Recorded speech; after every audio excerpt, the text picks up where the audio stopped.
আজকে আমরা চলে এসেছি, ঠিক আছে। পুরো দিন যে কাজটা করবো সেটা তোমাদের সাথে শেয়ার করবো, আর কাজটা কেমন হয় সেটা তোমাদেরকে দেখাবো। চলো। তো এখানে যতগুলো টিউব আছে এখানকার সব টিউবগুলোকে সরিয়ে ওখানে সাইজ করে রাখতে হবে, দেখতে পাচ্ছ। তো টিউবগুলো এখানে সব দেখো বয়ে বয়ে নিয়ে যাচ্ছে এখান থেকে, সব এখান থেকে নিয়ে ওখানে শিফট করবে সেজন্য।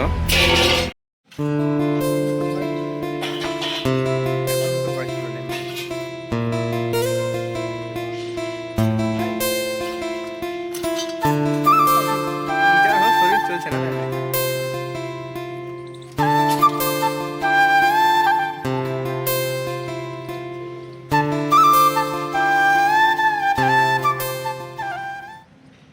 টানা 1 ঘন্টা গাঁড় ফাটা রোদে কাজ করার পর আমরা একটু রেস্ট নিতে চলে এসেছি, দেখতেই পাচ্ছ সব। তো 10 মিনিট রেস্ট নেওয়ার পর আবার গাঁড় ফাটা রোদে কাজ করতে যেতে হবে, তো একটু রেস্ট টেস্ট নিয়ে নিই।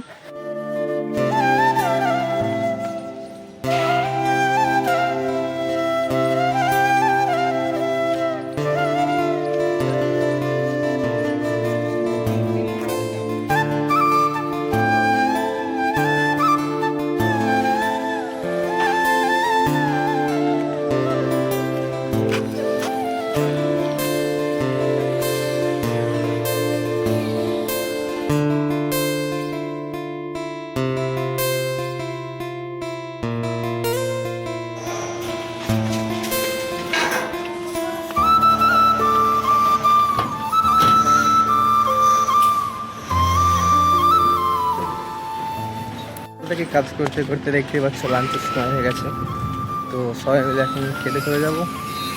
কাজ করার পর দেখতে পাচ্ছ আমাদের খাওয়ার সময় হয়ে গেছে, লাঞ্চের সময়, তো হাত মুখে সবাই চলে যাবে খেতে।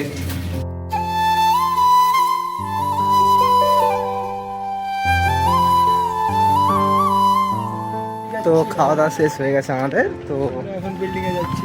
টিনের রুমে থাকার থেকে ভাই বিল্ডিং এর নিচে শুয়ে থাকা অনেকটা ভালো, অনেকটা ঠান্ডা। হ্যাঁ, তো সেই জন্য বিল্ডিং এর নিচে চলে যাচ্ছি, সেখানে একটু রেস্ট নেওয়া হবে সেই জন্য।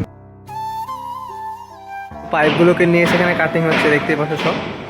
তো ওখান থেকে যতগুলো পাইপ আছে এটা তো ব্র্যাকেট উপরে লাগানো হবে, সেই জন্য সব মাপ করে সব কাটিং করা হচ্ছে এখানে।